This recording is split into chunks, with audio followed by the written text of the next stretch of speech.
1320 AM WCVG, the voice of Cincinnati. What's up, everybody? I'm Carl B. God has blessed me in my career to interview the best of the best in gospel. I have relationships with some of the who in gospel music and gospel industry around the world and right here in Cincinnati. But some of my best conversations have been with people right here at home. And this is one of them. I am so happy. I'm elated to be in the studio with my friend, my little sister, Janita Nichols. I call her Click because when we first met, you was up there taking pictures on your cell phone. God had given you an eye probably since the beginning. Now you've gone from cell phone, now you're writing books, now you're doing film. I mean, Janita, you are like right on God's time clock. You are directly in alignment with His will and His way. How in the world are you doing?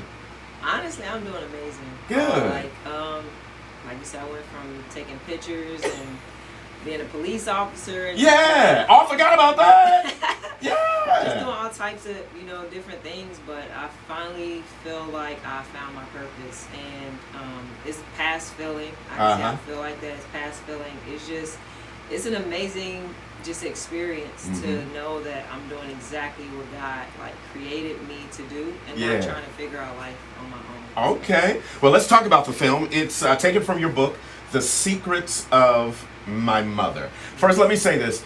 Thank you for stopping by WCVG. Because you didn't have to, because you're busy now. I'm glad that you still remembered little old me. I'm not that busy. I'm not that busy. Well, you about to be, so receive that, okay? Gotcha. You need 2 agents in the future. We laughing, but when it happens, make sure you call me and be like, Carl, you was right again. No. I got you. Let's talk about this, okay? What made you write a book and what inspired you to share? Because this book is personal. Yeah. You keep it real. Yeah, Talk about it. So this book actually birthed, and I would say the hardest season of my life. Wow. Wow. We were here, I was doing policing and, I had a uniform on, but inside I was dead. I was miserable. I had what I thought was a relationship with God. Okay. But to me, now where I am, I can look back and say that it was just surface. I was able to hide the true way that I felt behind a uniform, behind money, behind success. And I believe that He made everything miserable for me here so that I would have no choice but to leave, and I did. But when I got there, it was like welcome to the wilderness.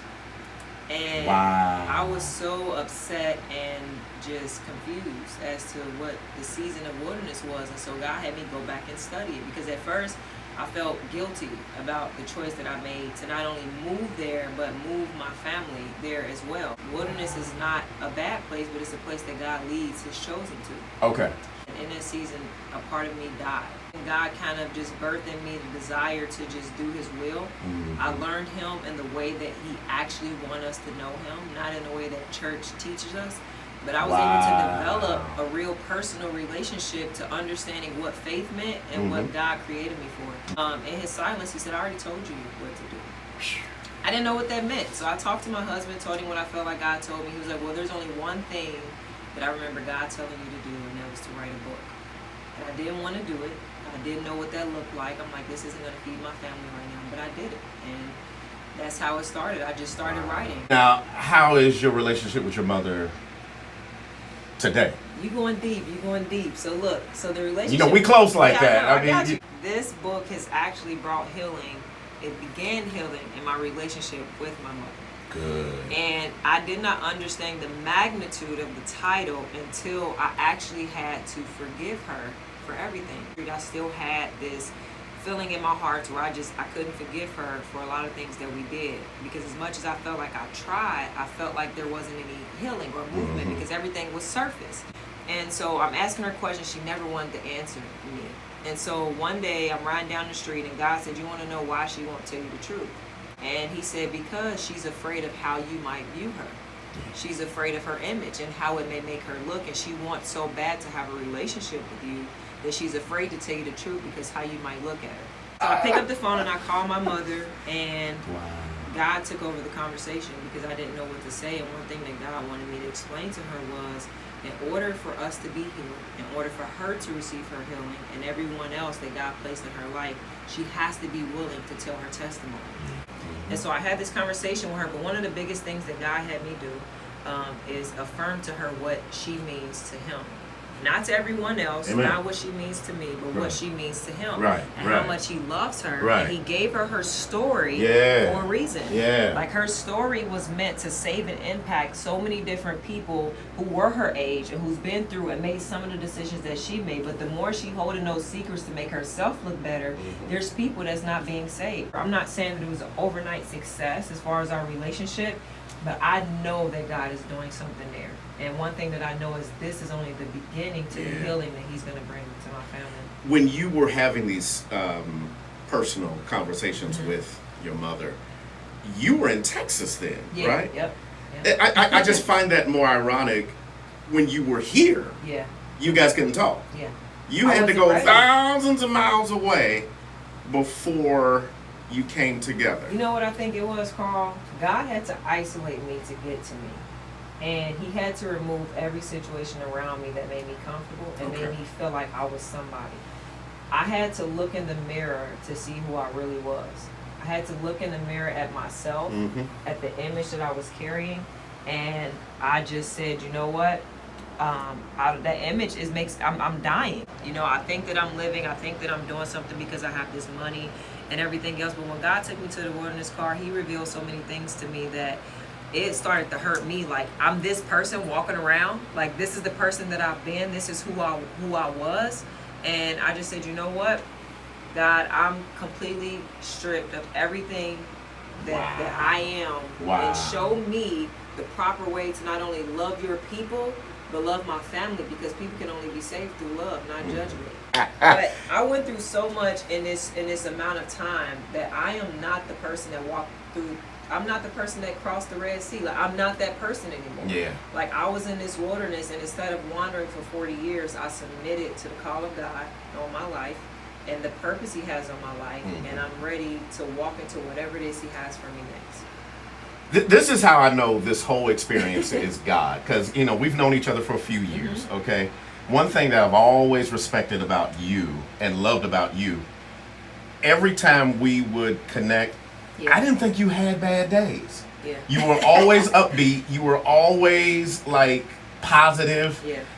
I didn't think, well, I knew you were human, but I didn't think you went through like normal humans. So to hear somebody like you say that, you know, it wasn't really all that. I was still going through some situations where I needed God to intervene. Basically, you were wearing masks before they were popular. Yeah. You? Yeah. Of all people? Over the last 3 years, I think that I almost attempted suicide maybe 4 or 5 times. See, I'm sitting here, and like I said, I know you. And if I did not know God and did not know that he can heal, save, and deliver, it would be hard for me to believe you. It's something that I just... You play that off good. The mask of Christianity would do that to you. The mask of Christianity would do that to you. That's another book. And also, I'm telling you, but it was like, for me, I understood God the wrong way. Okay. I understood him the wrong way, and in understanding him the wrong way, I assumed that my mask was okay because of the way I understood who God was. Right. And that confusion caused me to just walk around with this mask on to try, how you doing? I'm doing amazing. You played the role. I'm doing great. Yeah. And I inside I'm hurting. And then the biggest thing was, being a police officer, it's hard to tell somebody that you're battling with depression, deep depression, and that you're battling with suicide, because I could have lost everything. And so I felt like by me being a police officer, I couldn't come out and say I'm battling this level of depression, but yet I was also surrounded, because I wore this mask, I'm attracting people who wear masks also, so they can't help me because you're wearing a mask as well. So it took for me to go through a wilderness to where my eyes can be open to what it looks like to not wear one. For me to take off mine as well, but understand that a mask is not needed. All I needed was a deep and close, intimate relationship with my Father. Wow. I pray somebody is being blessed by this conversation. Okay. We got to the book. Okay. Mama was okay with the book. did the film come in? You just never stop. Don't say me. I'm gonna say God. Oh, yeah, come on, Jesus. All I knew was the first instruction. Okay. And as I continued to move, as He lit another lamp in the path that I was walking. That's good. That's I like it. how you said That's that. all I knew. That's Yeah. all I knew. And it was times where I got frustrated because I didn't know the next 3-4 lights that He was gonna light up. Wow. As I learned the next step, God said, write the book, boom. Contact these people for your book cover. And then when I was talking to the guy for the book cover, the Spirit of God was like, I want you to do this as well. And so together, I was like, okay, well, God, you want me to do this film, and I'm going to make this quick. But I was like, you want me to do this film, but can't afford that. You know, I'm living on savings. I'm doing Instacart to provide for my family. I said, there's no way I can afford it. They said, I didn't tell you to make a way to afford it. I just told you what to do. So I set up meetings to do this film.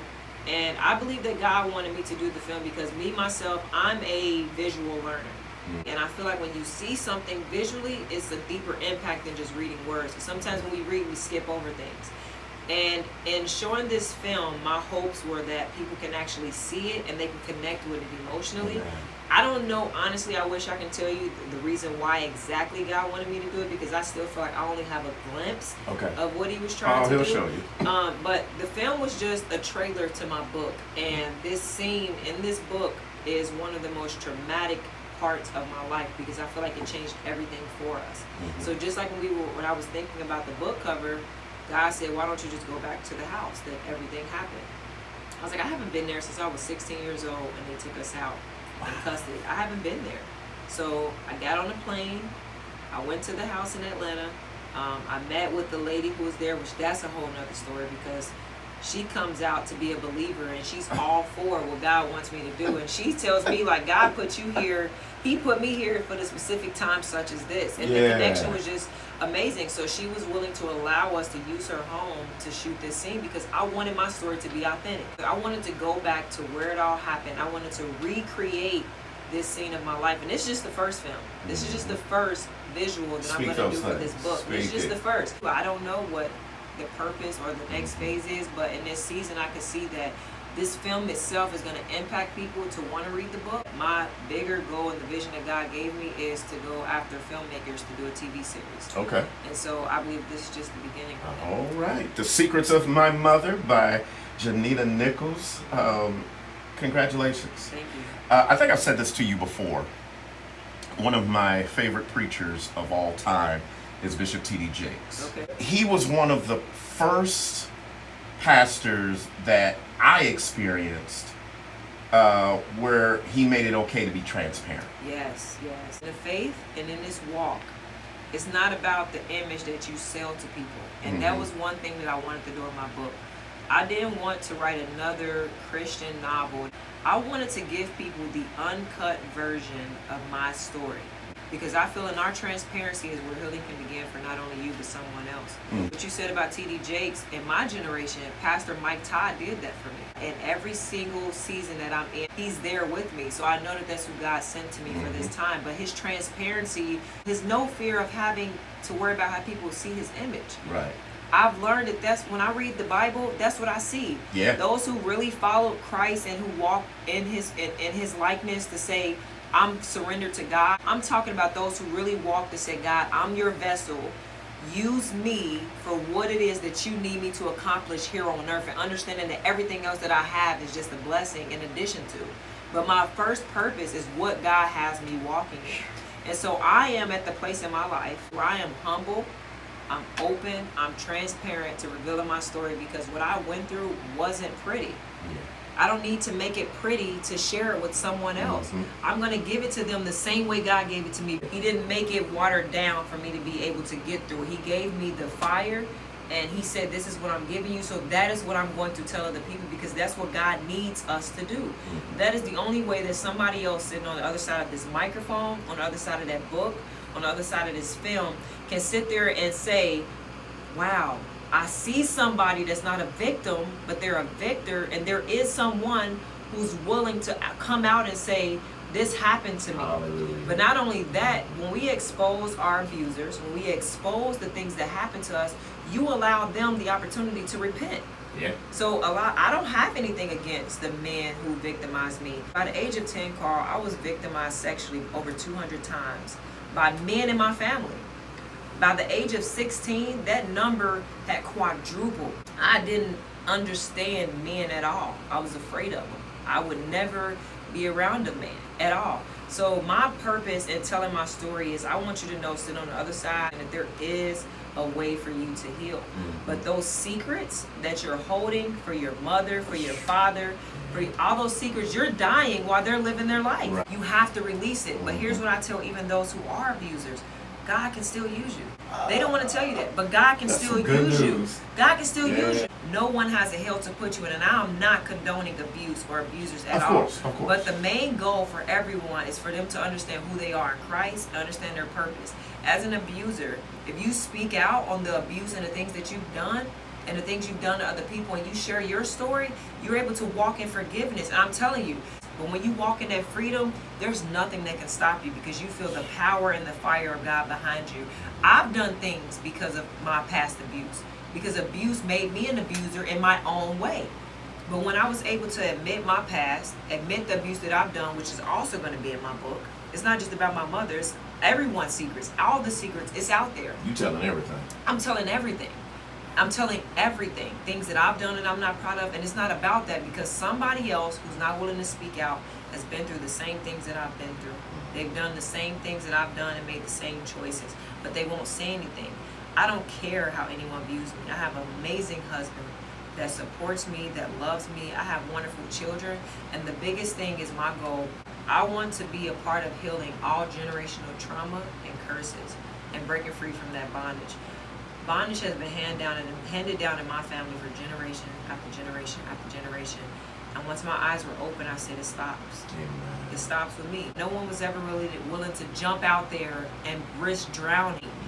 And I did that. And so my goal is to break generational bondage, break the generational trauma, encourage other people to break those generational curses by speaking out, and for me to be able to walk and give to people the way that I want to. Okay. But first, I want to give my story, and wherever God takes it from there, we'll see. All right. The secrets of my mother. This is going to be big. Janita Nichols, thank you. Thank you. Thank you for coming by. Thank you for being you. Thank you for trusting God. Yes. Thank you for being His vessel. Thank you for being humble. You see, I know you. You could handle all of the exposure that is about to come to you, because God is using you in this season of transparency, just like He used Bishop Jakes, just like He used Pastor Todd. Now it's your turn.